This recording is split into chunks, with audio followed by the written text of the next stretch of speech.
even before they put out these statements, sometimes not even verifying the source of the information, just like Fani-Kayode's position, where he says where he got this information from. He didn't research, he didn't try to verify the information before he put it out, and this is what it has cost. The fact that we're drawing closer and closer to an election that people have said is a make or mar for Nigeria, and what we see is more people trying to stoke violence or, incite Nigerians against each other. How does a person of such standing come out and say, oh, there's a meeting between a presidential candidate and the military, top military brass to foment a coup that are just a few days to the election? It bothers me. I mean, you would not understand how serious such a comments would be until you speak with certain people and they tell you, look, these are the kinds of statements that actually sets the country on fire. If someone like Fani-Kayode, a former minister of the Federal Republic of Nigeria, could have made such a careless statement that, could have thrown Nigerians into confusion, what more would you expect from an ordinary Nigerian? Joining me in this conversation this morning is, like I mentioned before, Brigadier General Mohammed Kabir Galadanchi, retired. He's going to be sharing thoughts with us on this statement, on this kinds of situation. As we draw closer and closer to the elections, the election security is a top priority.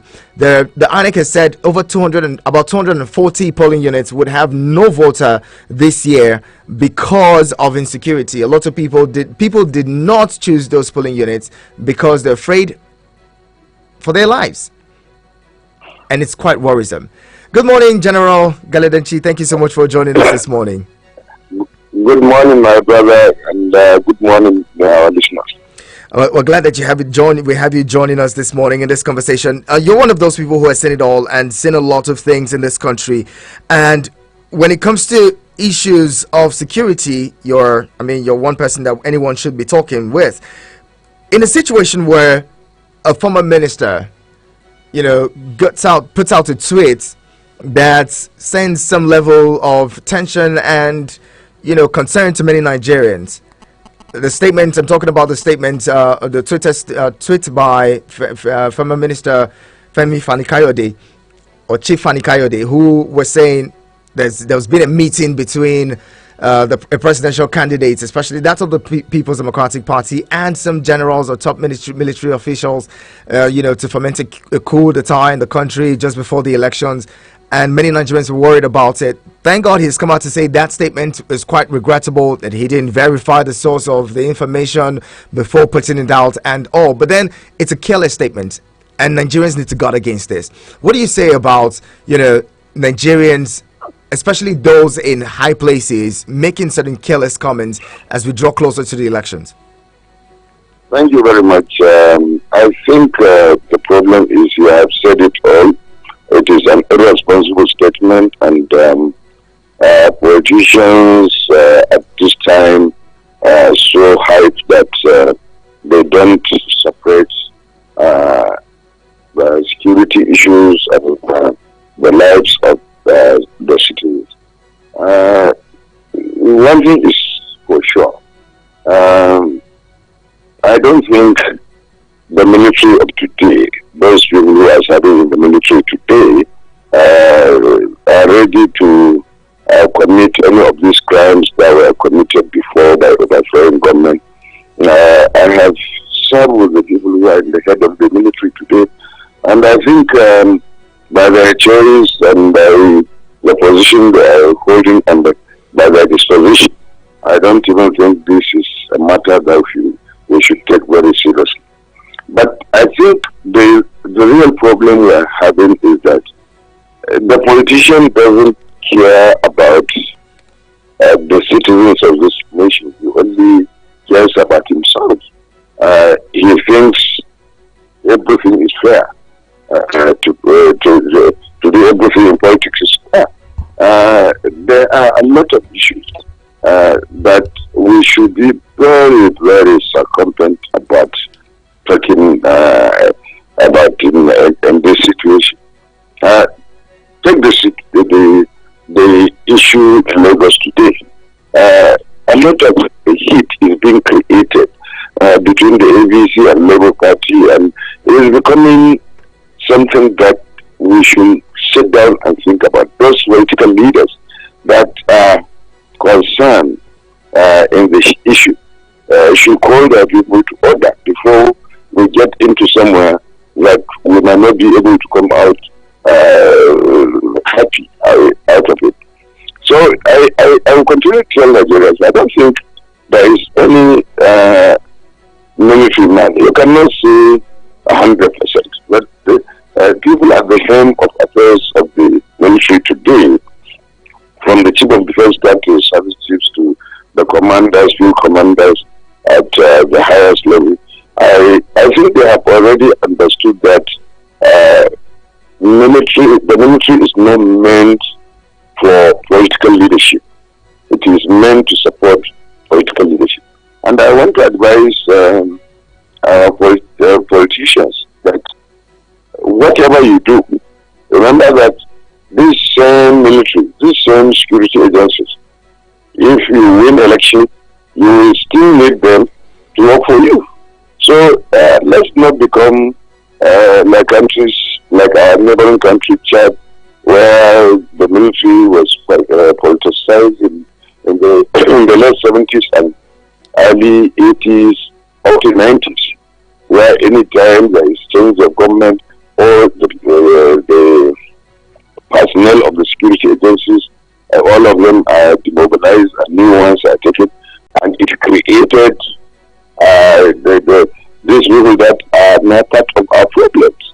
So I think it was a very responsible statement, and I'm happy that the military did not even bother to answer the former minister. Secondly, I think the security, the intelligence agencies, especially the DSS, should do all it that is possible to call in anybody who they find out that is creating a hype that can be a threat to the lives of the citizen.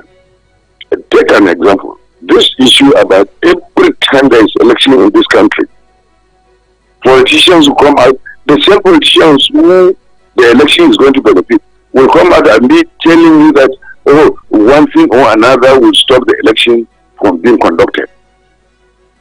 Meanwhile, the agency responsible for the election did not say anything like that, and they are not even contemplating that.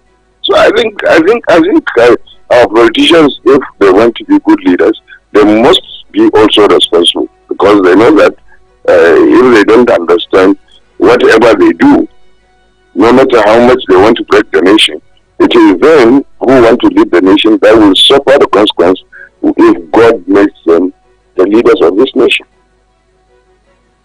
Very, very interesting.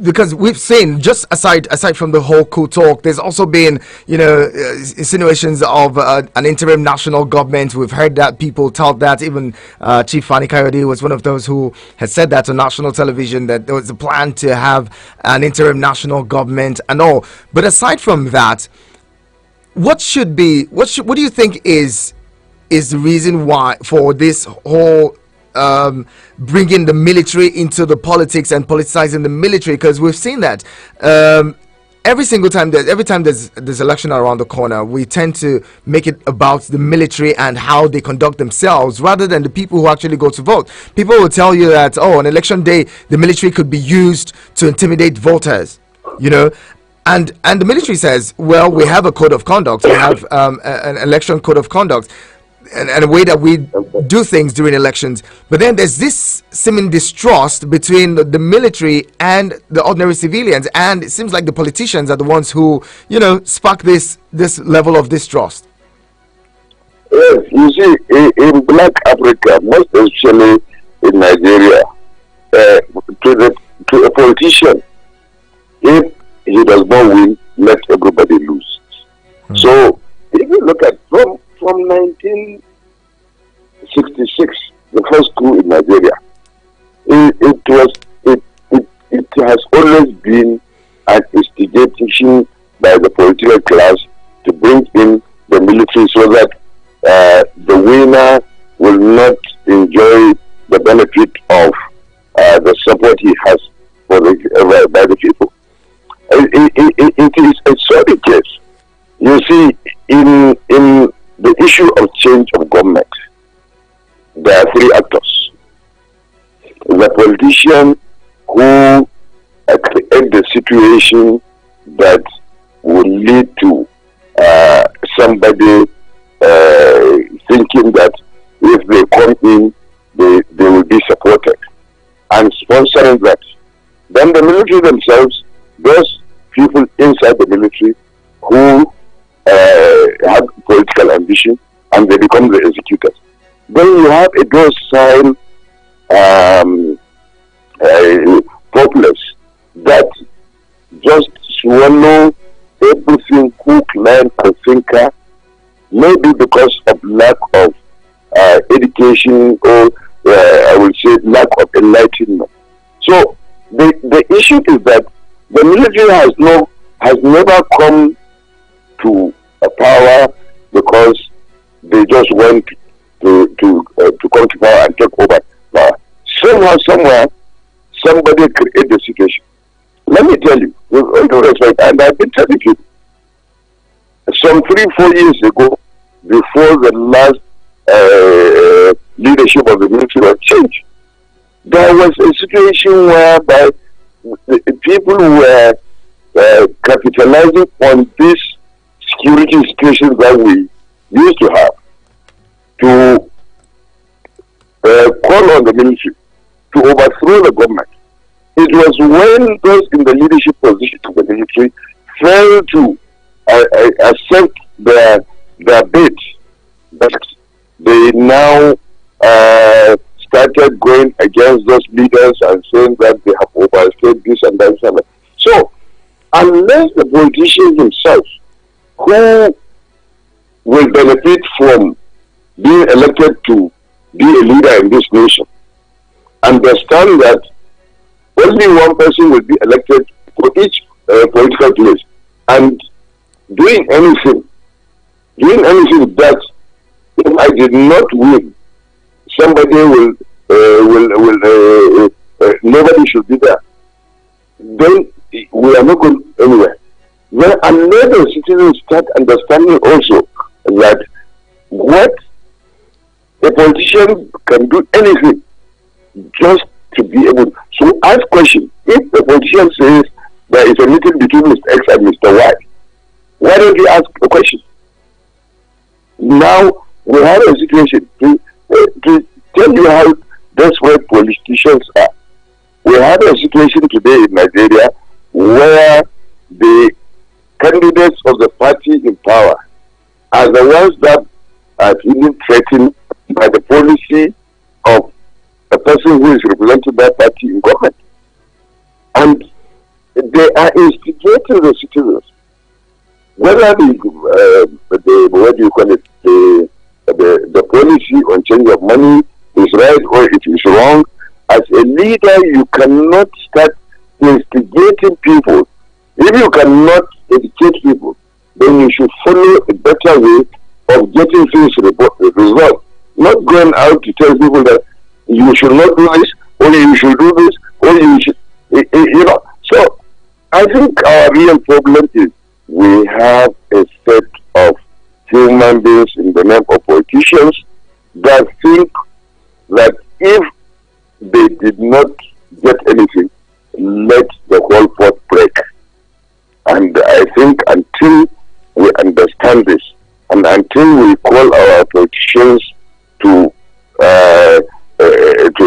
understand this, we are not going anywhere. We will continue to hear that elections will not take place. And there is no prohibition. Look, it surprises me how somebody who is a politician, who is supposed to know the Constitution all over, how he will be bringing something that is unconstitutional, interim government.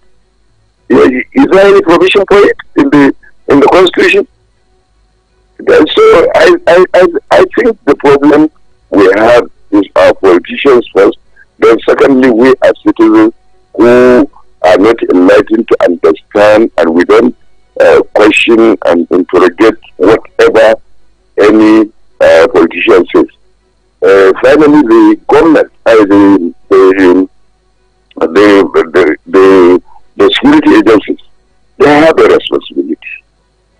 I mean, we cannot say because this man is contesting this office or that office or this and that. Anybody who creates a sin should be able to answer for whatever he is creating. Because you cannot just see people standing up to start accusing others, to start saying so many things, and nobody is doing that because you say that is politics. No, so politics is not stupidity. Thank you, sir. Well, the military, like you mentioned, at some point, the chief of defense staff or the chief of army staff had said, look, there's some Nigerians that are calling on the military to take over. But then the military itself is saying, we don't have that kind of, we're not ready for that kind of thing. In a situation where there's certain Nigerians who are calling on the military to take over, shouldn't these people be named and shamed and probably prosecuted? What's stopping the military from naming these people and getting them prosecuted? Well, that is what I'm saying. You see, everybody has a responsibility. The DSS have a responsibility of digging out information that are shrouded in secrecy. The police have a responsibility of arresting or questioning anybody who is alleged to have said something that concerns this. But you know, our real problem is going back still to the politicians. We are shouting that today bank managers are holding money and they are hiding it, this and that and that. The members of the legislative arm of government who are responsible for creating laws that must be executed by the executive arm of government and the judicial arm of government. Instead of them to go back and say, if this is happening, what law can we bring that can catch up these people? Are the same people who are busy complaining about what is happening and they are not doing their job. So, for as long as the agents of government and the political class will not sit down and fine-tune our laws that will help in curtailing this and stopping most of these things and giving powers to those who are responsible, including the courts, to punish, to arrest, investigate, prosecute, and punish people who are doing that without any sentiments. But like I told you, we are having this sentiment because of the lack of understanding by the citizens that whether I come from your tribe or I come from your religion or I come from whatever sentiments that I will do, the important thing is the peaceful coexistence of the nation, or the different groups of the nation, is more important than one individual or one group of individuals. So today, if you arrest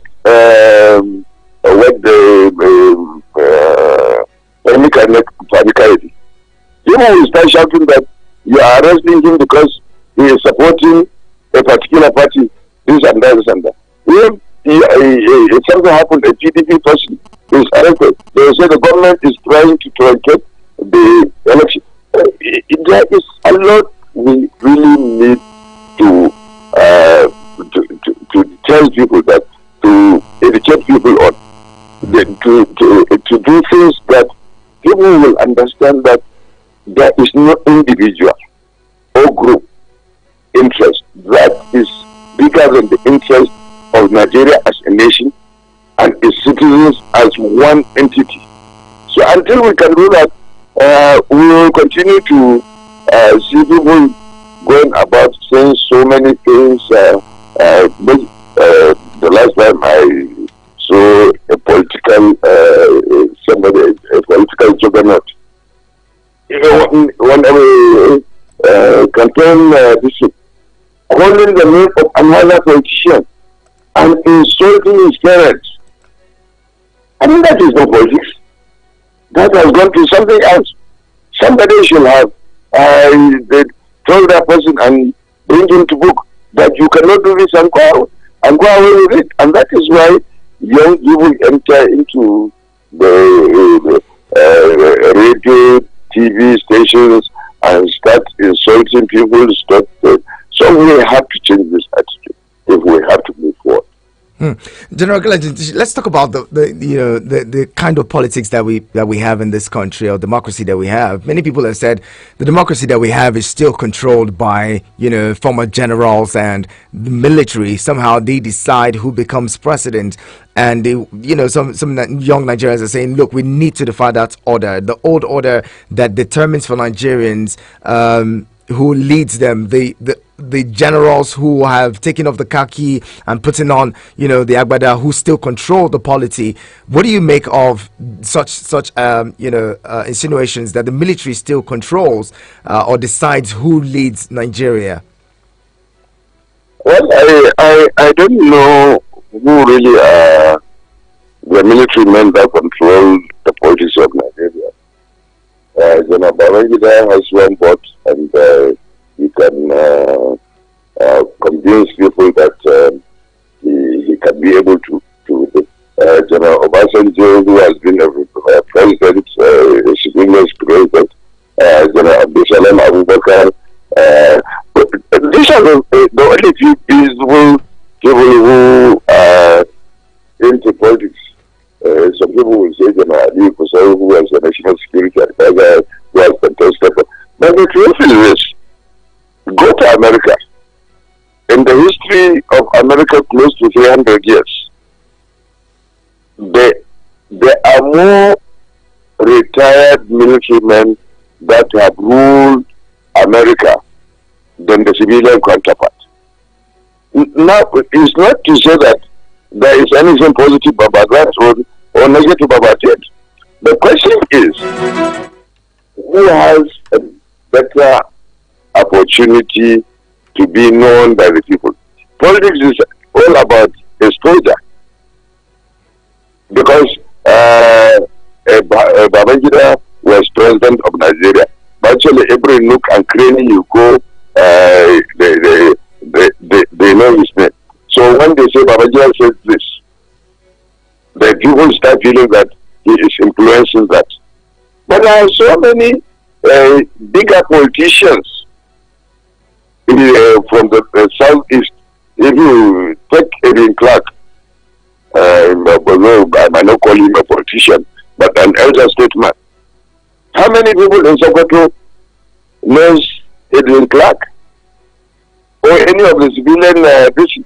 So we must be able to open our minds and understand that people will always capitalize on what they think will be to their advantage. Because to me, sincerely, I don't see the relevance of any of these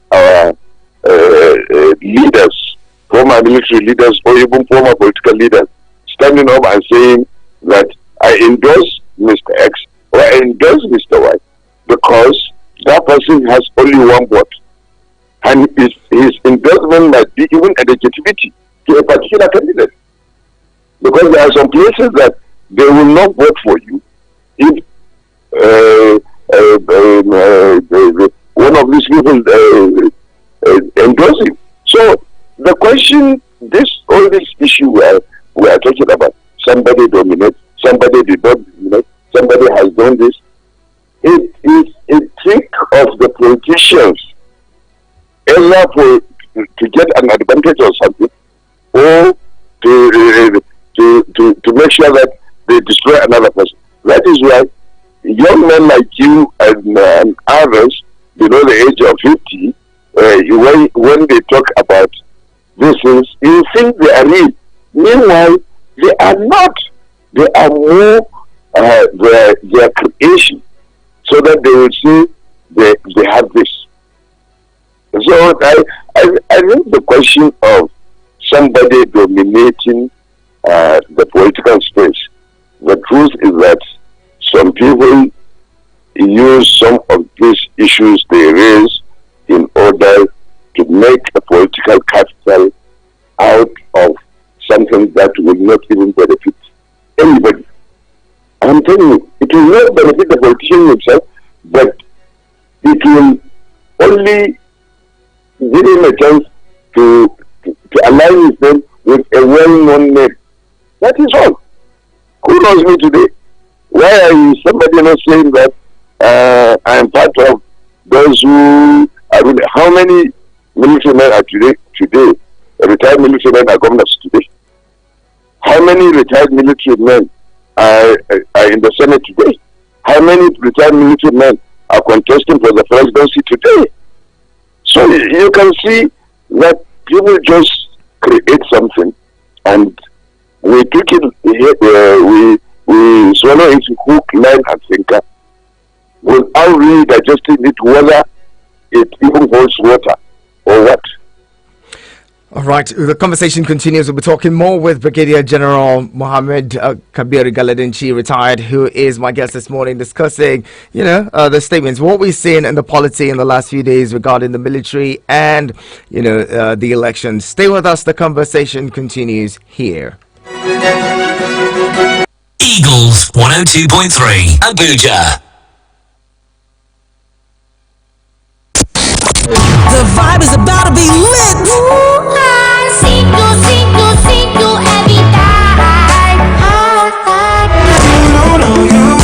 Don't you just love good music? I know you do. I don't really care if you're older. On Eagles 102.3 FM.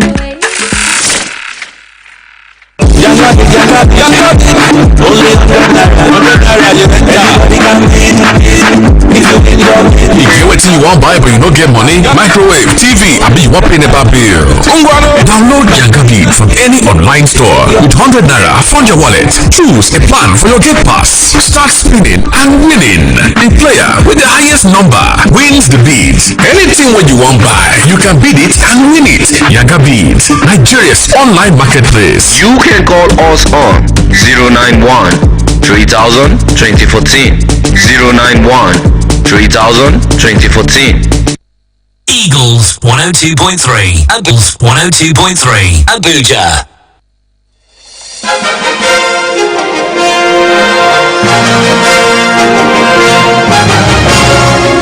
And the time is 9:34. You're on to Eagles Outlook on your radio experience. You can count on. We're examining the statement attributed to Chief Fani-Kayode, former Minister of Aviation, who had tweeted to say there was a plan, or there was a plot by some military. Top military officials and the presidential candidate of the People's Democratic Party to execute a coup d'etat in the country. But then the DSS has questioned him. Has come out to say, look, some of this, he admits that that statement was regrettable, and it brings us to ask the questions again. At what point do we actually take the words of certain politicians, especially? For anything? At what point should we take them seriously? Because if a person of that caliber could come out and make a careless statement even without verifying and sending shockwaves across the country, then should we even take whatever they say as politicians as any serious? My guest this morning is Brigadier General Mohammed Kabir Galadanchi, retired. He's been sharing thoughts with us on this and other subjects regarding the politics as we draw closer to the election, 11 days before election day. And well, the polity is getting heated by the day. Everyone is anticipating that day. Well, on account of insecurity, the INEC has said 240 polling units would have no voter on election day. That's a lot. General Galadanchi, what do you make of the fact that insecurity would prevent a lot of Nigerians from actually going out to vote on election day, and the role of the security agents and military in particular? The Chief of Defense Staff had said, look, the military is overstretched. It's really overstretched. It's doing so much internal security than it naturally should do. He even goes ahead to say at least 12,000 soldiers should be recruited biannually just to make up for the numbers. What do you make of this kind of insecurity that we're dealing with in the country? Well, I'm always one person that has always been challenging the issue of the hype on insecurity. There are clear crimes happening which makes people insecure. Yes, then we can call it insecurity. But did you realize that since after the political parties' primary elections up to date, that things have come down so much that you think that there is no any crime or a banditry that is taking place? Well, some Nigerians believe that it's the president's position on insecurity, or his renewed vigor to fight insecurity. I have spoken with people at the highest level of the military, and I always tell them and laugh at them that they are trying to undo themselves by trying to claim that what they are doing now is what brought down the security situation to the normal level we are having. Because all the things they are doing today, they have done it 5 years ago, they have done it 3 years ago, and there might be some things new, but they are not really as new as to change the course of things. But the real truth is that politicians, like we said, like the incident that just happened, somebody claiming that somebody met with people like that. The truth is that more than 70% of the reportage, especially on social media, about the issue of this insecurity, it has done two things to us. One, it transmitted wrong information that even the security agents, agents of the security cannot verify. Secondly, it teaches some other citizens that have a weak mind that would not have gone into those kind of banditry and whatever to start thinking that it is just a normal thing to start doing it. So we started having actors that were not really the original actors of that thing. So this is the problem we have. And today, the issue about 242 polling units. I'm not a spokesperson of INEC, but I want to tell you that from my understanding of what they are saying, these are part of the new polling units that were created. But unfortunately, because there was limited knowledge about the creation of those polling units, nobody has registered in those polling units for them to vote in those places. It's not a question of voting units that will not be attended because of the security situation in that place. In 2019, we had elections in the northeast, the whole of the northeast, the whole of the northwest, and the whole of even the nation. My only concern today is these funny, small human beings in the southeast that are threatening the life of people that they should not come out, should not do this. And I don't know why we don't have enough information to arrest those people who are creating that situation. So the question is, I think anybody who is using the word security and insecurity to say that elections will not hold, I think he's just being mischievous. I think we have enough security to at least conduct elections in not less than 90% of the territories within Nigeria. That is my take about that. General Galante, let's talk about this. So Yes, we're seeing the situations where people are insinuating that currently the reason we're experiencing the relative peace that we're experiencing and the reduced levels of insecurity is because there may be many mercenaries on ground with boots on the ground in Nigeria who are actually supporting the military in the fight against insecurity. Do you think there are mercenaries in this country who are fighting insecurity along with the military? If I tell you yes or no directly, I think I'm not being fair to myself, because there are some things that government can do that individuals like me now, who is retired,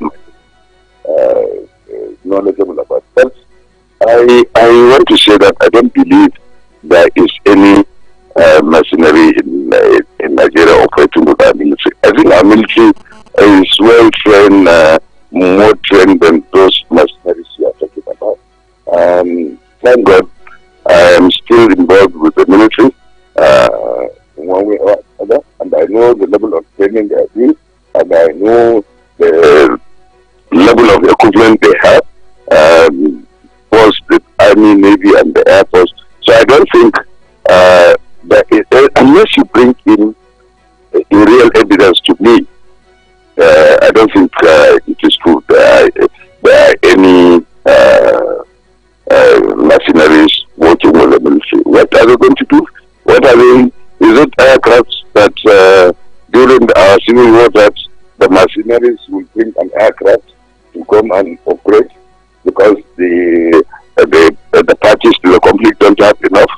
Or is it equipment or weapons that the machinery can bring that Nigeria not acquire or cannot acquire? Or is it that the training and they are going to bring? How about the area of intelligence? How about in the area of intelligence gathering and intelligence analysis? I don't think there is any equipment that any terrorist can bring. What you call it? Not terrorist. What you call that? Mercenaries. Now, that can acquire and bring in to help us, that we don't have the resources to acquire resources. The problem is there are so many things people don't interrogate. Unless you interrogate these things, you will not. People will just go and stand without knowledge. It sounds like you asked me to come and talk about health care, and I will be telling you that Nigerian hospitals don't have this. We have to do this, and I mean, I'm being unfair to myself, and people who listen to me and they even they contemplate accepting what I'm saying. I'm not fair. So I think yesterday was somehow I saw it that the president went and commissioned one operation center for the police at the police headquarters or something like that. Please, that is where I said we as Nigerians, especially the elite, some of us who are a bit educated and have reached a certain level in the society, we should be able to enlighten other citizens. But you know what? Today, before now, in the last 3 years or thereabout, but there is no single day that one radio station or television station will not invite me to come and discuss about even general issues, not only security. But unfortunately, because my focus is not aligned with what some people want to hear, that has been stopped. Apart from you, sometimes 3 months, 6 months, nobody will call. So the issue is that unless we can be able to educate our citizens and enlighten them because of the knowledge we have, because of the experience we have, because of our exposure, then they will continue to solve this problem. All right, then let's bring in some callers. Some of our listeners have been itching to calling 09073530044 and 09087668888. Those are the numbers to call. You want to send us a message or WhatsApp on SMS 09097054450. Hello, good morning. Good morning, Adonija. Good morning, Adonija. Good to have you. Good morning. My respect to my brother. You see, let me enlighten you more about of missionary or special force. We are in Liberia before. No government ever accept that they have missionaries in their own country. It's not possible. It's not possible. America sent them to many countries, they deny. And then they use a lucid result. You see, I always say, Nigeria Army, the best army in the world, of ground fighter. We are the best in the world. Nigeria police, they are most intelligent police in the world. We receive the medal. But Nigeria police, Nigeria Army, they are not trained for insurgency war. Insurgency war is a guerrilla war. And the guerrilla war, the people to fight the guerrilla war, they are a special force. We had them before. In Nigeria, we used them in Liberia. When they came back, they started training them in Sokoto. But General Malu, deceased of Batinlo, they dissolved them. They are the people fighting insurgency. And then the president has promised us that within 2 months he's going to bring a security under control in Nigeria. Don't take it serious until these people enter this country. And then how many people are they killing in Katsina now? Niger now.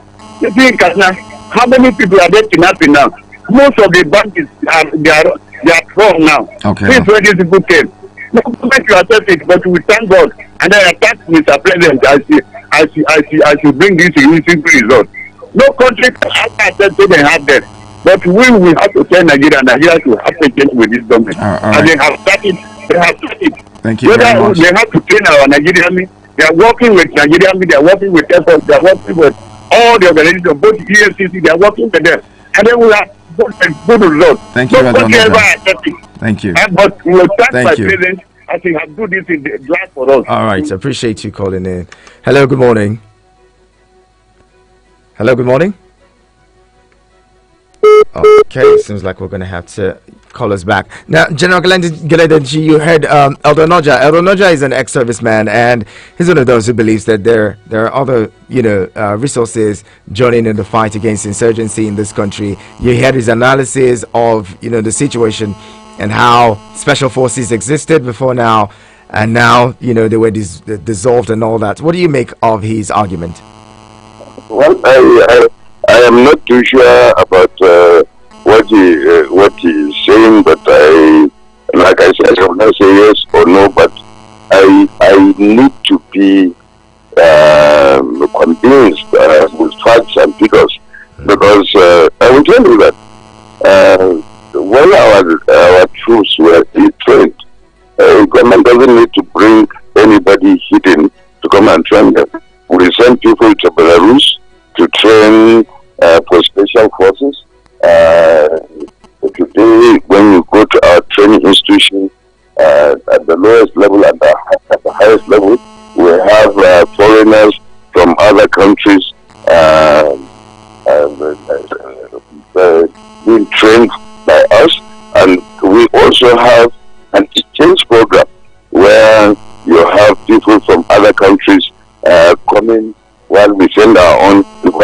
We have one with Ghana in the staff college, we have in the Armed Forces Staff College, we have one with South Africa, we have our officers there, they have their own here teaching. So the issue is that sometimes they talk out of sentiment. He started saying that we have the best land army, this and that. Yes, we have. Then why are you now saying that this is, I'm not defending anybody and I'm not defending the government, but I really need somebody to tell me what training anybody will bring into Nigeria that Nigerians are not trained their own personnel like that. What equipment can somebody bring into Nigeria that Nigeria cannot procure that kind of equipment, and at the same time train people to operate those equipment? What type of weapon will somebody bring to Nigeria that Nigeria cannot, as a continent, as a nation, cannot acquire that thing?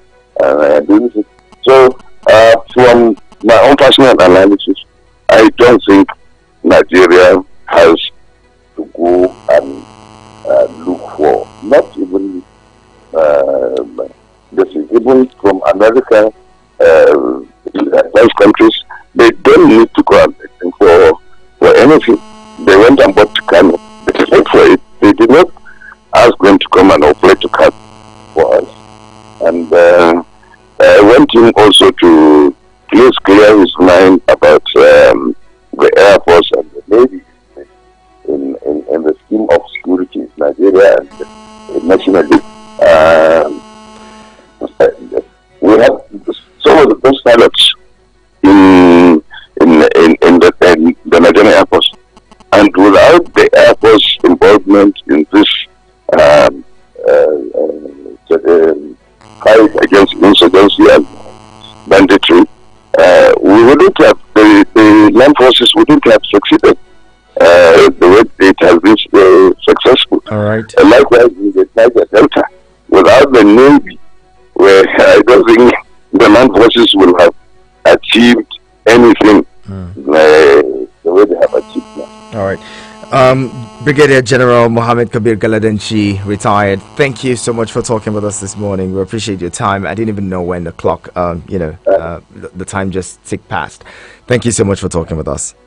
I'm privileged and grateful for the invitation. Thank you so much. I really appreciate you. Now, let's get to quickly talk to Mayowa, who has a situation, who had to deal with a situation earlier. He called me to inform me a bit of it, and I said, let's talk about this because many other Nigerians are dealing with this. I hope that we can get across to him as quick as possible to hear that experience, or to hear from him what that experience was about.